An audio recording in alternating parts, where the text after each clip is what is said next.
Yo, Horacio, un hombre de 32 años, exmilitar, siempre he sido de pocas expectativas.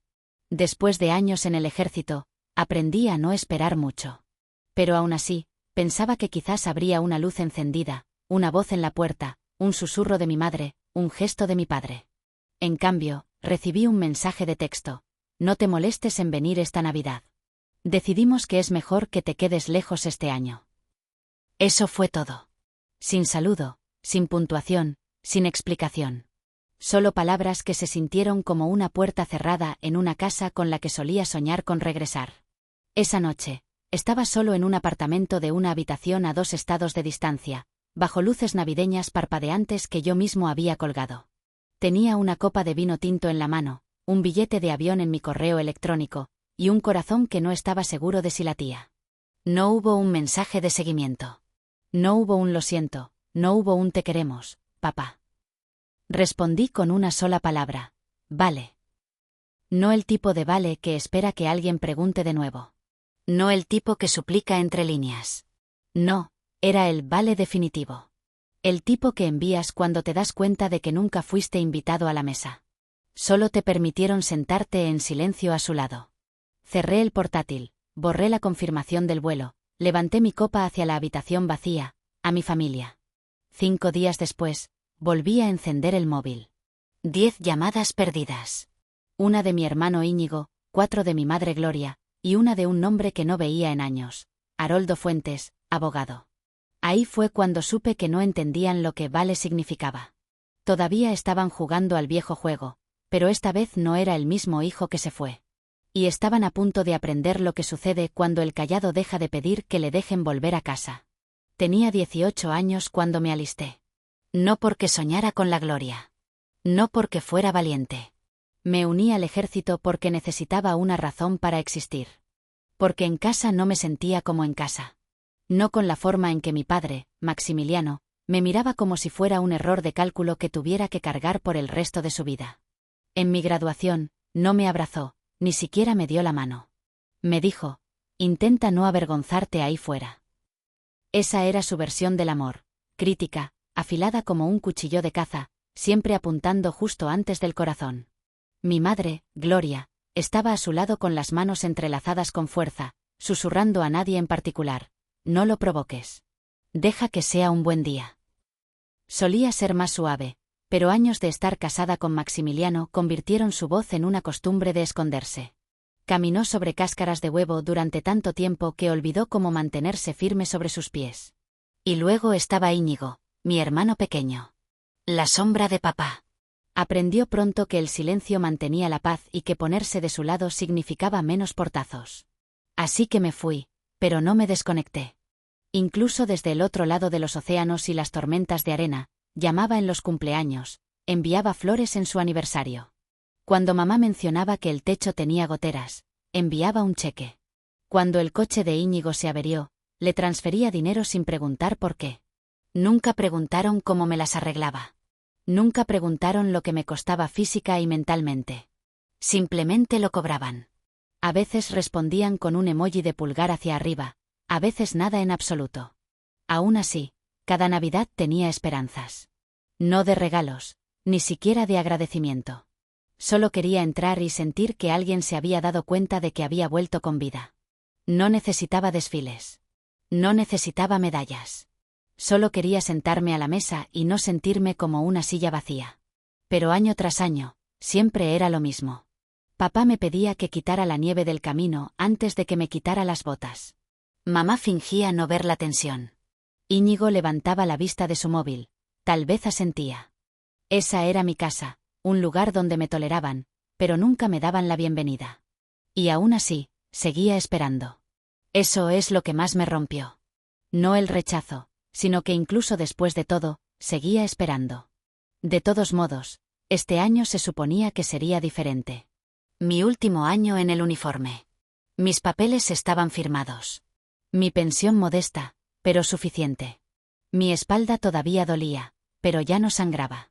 Quería volver a casa, no para cerrar heridas, ni siquiera para perdonar, solo para algo más tranquilo que todo eso. Lo había imaginado simple, yo en la cocina con mamá riendo sobre galletas medio quemadas, Íñigo contándome sobre su trabajo, su novia, cualquier parte de una vida que estuviera construyendo, y papá quizás solo una frase: «Lo hiciste bien». No esperaba magia, solo un lugar para sentarme donde no tuviera que demostrar que pertenecía. Así que reservé el billete a principios de diciembre. Pasé mis horas libres en la base buscando recetas, buscando regalos. Compré una pequeña bufanda para mamá, verde con unas pequeñas hojas plateadas. El bourbon favorito de Íñigo envuelto en papel marrón para papá. Una copia enmarcada de mi última carta de recomendación. Pensé que tal vez la colgaría en el pasillo o al menos la leería. Pero el mensaje llegó antes de todo eso. Sin discusión, sin preparación, solo un texto que detonó toda la esperanza silenciosa que había estado guardando en mi pecho. No te molestes en venir esta Navidad. Decidimos que es mejor que te quedes lejos este año. No sabemos que te queremos, no es complicado.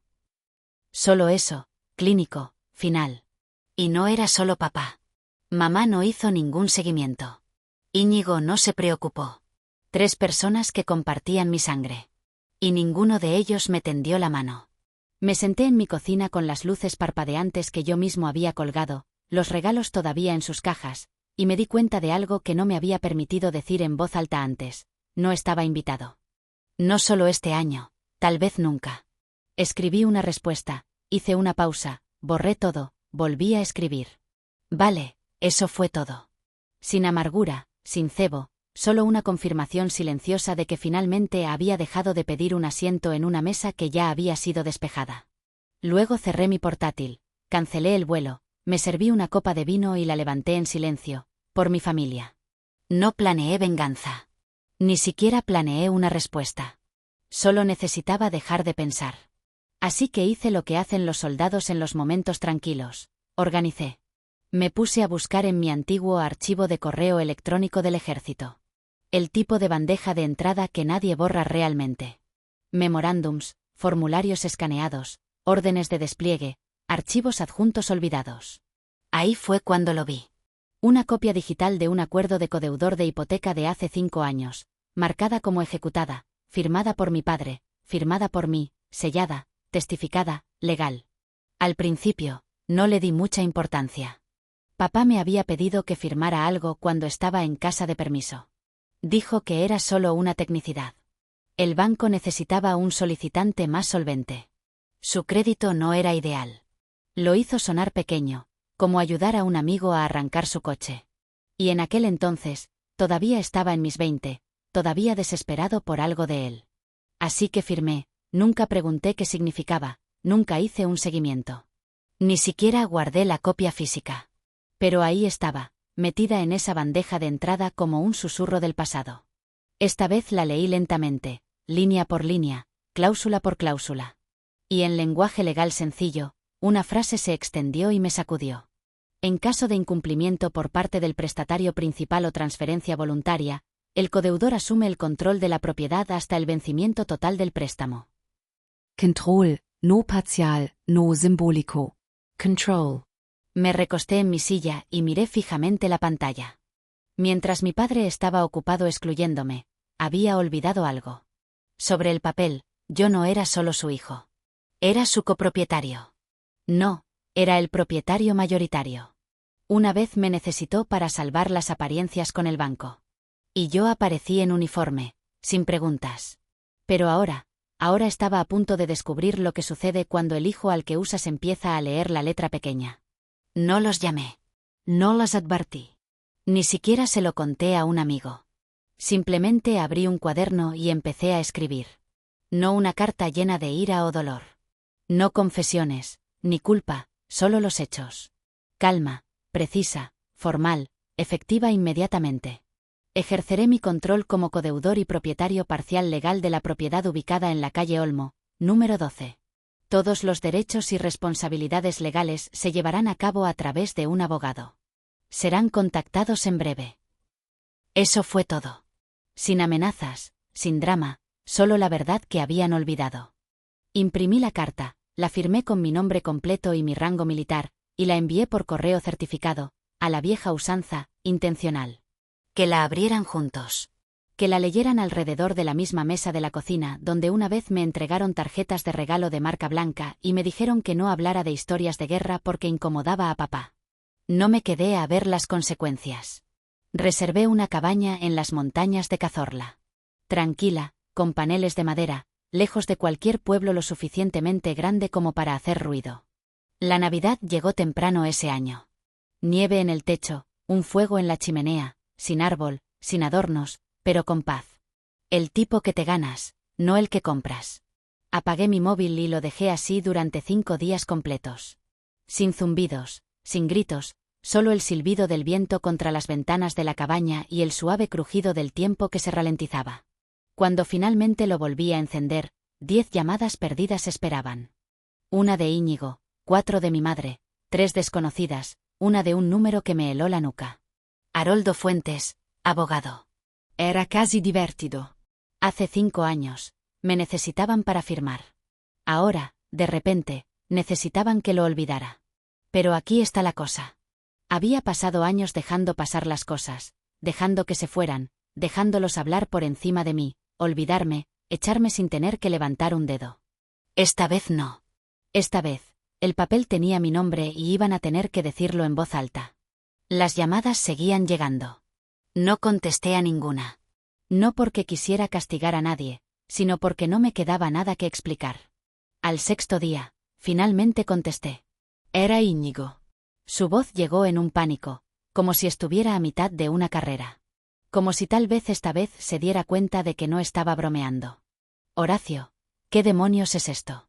Papá está enloqueciendo. Se habla de abogados. Cree que lo van a echar.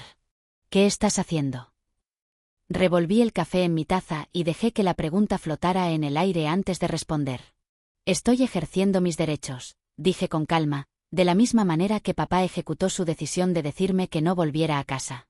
Hubo un silencio en su extremo, y por un segundo pensé que podría decir algo que sonara a reflexión. Pero luego vino la defensa. ¿De verdad vas a echarlos por un estúpido mensaje de texto? No, Íñigo, dije en voz baja. No estoy echando a nadie todavía.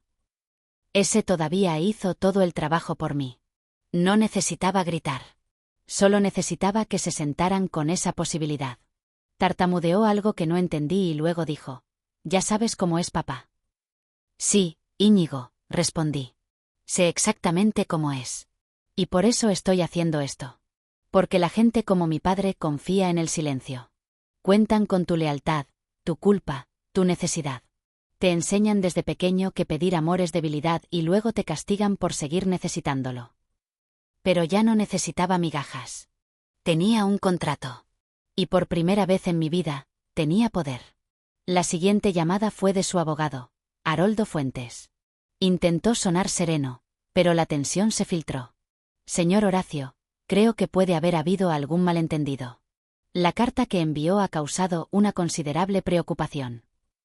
«No hay ningún malentendido», respondí. «Los documentos son válidos. He revisado los términos con mi abogado. Estoy invocando el control». Hizo una pausa. Podía oírle tragar. Luego dio un giro. «Tal vez podríamos explorar opciones, una compra, tal vez una reestructuración de la nota».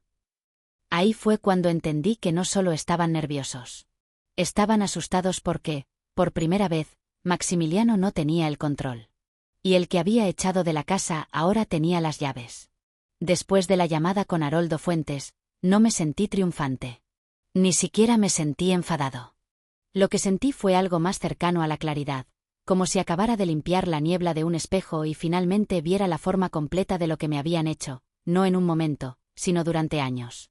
Más tarde esa noche, recibí una llamada de Jonatán Benítez, el administrador de propiedades con el que había trabajado en la base. Había hecho la inspección inicial en la calle Olmo, número 12, tal como lo había solicitado. Tranquilo, profesional, sin drama. «Tus padres no estaban muy contentos de vernos», dijo, «pero fuimos respetuosos, tal como pediste». Le pregunté qué tan malo era, esperando un resumen de pintura descascarada o un techo envejecido. Exhalo. Estéticamente, está bien. Estructuralmente, sin embargo, hay fugas en el sótano, moho comenzando a formarse debajo de las ventanas orientadas al oeste, y la renovación del ático está medio terminada. Dudó. Pero esa no es la parte que necesitas escuchar. Esperé. Haidos inquilinos, Horacio. Jóvenes, en edad universitaria. Uno vive en la antigua habitación de Íñigo. El otro en la tuya. Sin contrato de arrendamiento, sin papeleo, parece un acuerdo en efectivo. Revisé los cajones en la entrada, recibos de alquiler y efectivo escritos a mano. No hablé. Se me había secado la boca. No de rabia, no de sorpresa, de insulto. No solo me habían dicho que no era bienvenido. Habían convertido mi propiedad legal en un negocio secundario. Alquilaban la habitación a la que volvía en los permisos de las vacaciones. La habitación donde solía acostarme en la cama mirando al techo, esperando el sonido de alguien que llamara solo una vez para decir que se alegraban de que hubiera regresado con vida. Colgué con Jonathan, caminé hasta mi escritorio y abrí un nuevo documento. Esta vez, no era educado. Era un aviso formal de 30 días de transición de gestión y suspensión legal de toda recaudación de alquileres. Los acuerdos de subarrendamiento eran nulos. Toda la comunicación ahora pasaría por un abogado. Y al final, firmé con mi nombre completo. Horacio Blake, sargento primero del ejército de Yuyu. Retirado, copropietario legal, calle Olmo, número 12. Luego le envié un mensaje de texto a Íñigo con 3 palabras. Revisa tu buzón. Los mensajes de voz llegaron rápido después de eso, uno tras otro, como una cadena de petardos que se encienden a cámara lenta. No los escuché, no porque no me importara, sino porque ya sabía cómo sonarían. La voz de mi madre atrapada entre la culpa y la negación. Mi hermano tratando de mediar sin tomar partido. Y mi padre, si hablaba, solo sería para reafirmar el control, no para entender. Dejé que hablaran al aire. Mira, hay un momento que todo soldado conoce. No es el primer disparo. No es el último aliento. Es ese segundo en que tus botas tocan tierra firme y te das cuenta de que sobreviviste. Todo lo que sigue es más tranquilo, más peligroso. Así es como se sintió esto. No estaba tomando represalias. Ni siquiera estaba reaccionando. Estaba respondiendo con claridad.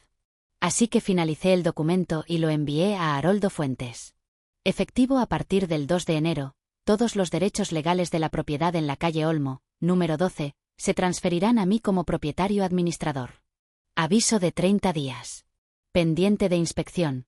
Posible terminación de la residencia actual. Todos los pagos de alquiler están suspendidos. Cualquier comunicación adicional debe dirigirse al asesor legal. Pero no había terminado. Contraté a una empresa de administración de propiedades de veteranos, personas que sabían lo que significaba cargar el peso en silencio. Llegarían después de las vacaciones para comenzar la transición formal, no para cambiar las cerraduras o tirar los muebles, solo para dejar claro que la casa ya no les pertenecía. No en la práctica, no en el papel. Esa noche, me senté junto a la chimenea en la cabaña. Sin medias, sin árbol, sin música sonando desde otra habitación, pero había calor. Había quietud. Y sobre todo, había algo que no había sentido en años: control. No necesitaba que se derrumbaran. No necesitaba una disculpa gritada en un buzón de voz. Solo necesitaba que vieran lo que se sentía cuando alguien que nunca se defendió finalmente usaba las herramientas que le dieron. La escritura, la firma, el silencio. No les estaba quitando nada. Solo les estaba recordando de quién era el nombre en la escritura. El 2 de enero llegó con un viento cortante y cielos grises y bajos. La nieve bordeaba la calle en crestas rígidas donde había pasado la barredora, y el aire llevaba ese pesado silencio que el invierno guarda para los días especiales, el tipo que se siente como si algo estuviera a punto de romperse, quieras o no. No wein solo. Llegué a la calle Olmo, número 12, con Jonathan, mi administrador de propiedades, un cerrajero y una carpeta de documentos en la mano. Llevaba un abrigo de lana negro, mis botas relucientes y mis placas de identificación del ejército debajo de mi cuello, no para demostrar un punto, solo para recordarme en quién me había convertido. Mi padre abrió la puerta, con la cara roja, la respiración agitada, como si hubiera estado caminando por el pasillo durante una hora, esperando explotar. ¿Qué demonios es este circo, Horacio?, espetó. No respondí de inmediato. Pasé junto a él, tranquilo y concentrado. Este ya no era su vestíbulo. Esta es una transición legal de propiedad y administración de la propiedad, dije. A partir de esta mañana, todos los derechos asociados con esta casa están bajo mi control directo. Mi madre estaba al pie de las escaleras sosteniendo el rosario que solo sacaba para las vacaciones o las discusiones. Íñigo estaba sentado en el sofá, con los codos sobre las rodillas, el rostro pálido. No me miró. Estás desahuciando a tu propia familia, gruñó papá. Esta es nuestra casa. No, dije con calma. Es mi inversión. Una en la que incumpliste y me entregaste cuando tenía 24 años y todavía estaba en uniforme porque el banco no confiaba en tu crédito. Eso lo cayó. Miré alrededor de la sala de estar. La foto mía en el campamento de entrenamiento, una vez enmarcada sobre la repisa de la chimenea, había desaparecido. En su lugar había un espejo que no reconocía, uno que reflejaba a personas que me habían borrado. Seguí adelante. Los inquilinos ilegales ya han sido notificados. Si no se van en 10 días, presentaré una denuncia por allanamiento. Cualquier daño o interferencia con este proceso resultará en cargos criminales. La voz de mamá se quebró. ¿Pero a dónde iremos? La miré a los ojos sin pestañear. No lo sé, mamá. Tal vez no a casa por Navidad. Se cubrió la boca y se dio la vuelta. Íñigo se levantó, tal vez para hablar, tal vez para disculparse, pero levanté una mano. No necesito palabras. Las necesitaba hace 10 años. Ahora necesito límites. El cerrajero cambió el código de la puerta principal. No miré hacia atrás. No lucharon contra ello. No hubo llamadas de última hora, ni cartas de ira, ni súplicas dramáticas, solo silencio. El tipo que viene no de la paz, sino de personas que finalmente se dan cuenta de que no estabas bromeando. El 31 de enero llegó y se fue, y en la mañana del 1 de febrero, la casa en la calle Olmo, número 12, estaba vacía. Llegué justo después del amanecer, con una llave nueva en la mano. La nieve había comenzado a derretirse, revelando parches de hierba muerta debajo. 3 coches una vez llenaron la entrada. Ahora solo el mío. Entré y dejé que la puerta se cerrara detrás de mí. No había nota, ni disculpa, ni rastro de despedida, solo quietud. Recorrí cada habitación lentamente. La sala de estar estaba vacía, excepto por un largo rasguño en el piso de madera justo donde solía estar la mesa de café, la que compré con mi primer cheque de despliegue, y que insistieron en que siempre había sido suya. En la antigua habitación de Íñigo, encontré una etiqueta de una bolsa de viaje de esquí a la que nunca fui invitado. El tipo de cosa que no importaría a la mayoría de la gente, pero para mí, era un recordatorio de que incluso cuando estaba vivo, había sido un fantasma en mi propia familia. No lloré, no porque no sintiera nada, sino porque ya lo había sentido todo durante años, en silencio, en cada mensaje ignorado y en cada momento en que aparecí solo para ser invisible. En la cocina, abrí la puerta trasera y dejé entrar el viento. Era frío, agudo, honesto, el tipo de aire que no finge. Me quedé allí un rato, dejándolo pasar por los pasillos como un reinicio. Esto no era venganza. No se trataba de castigarlos.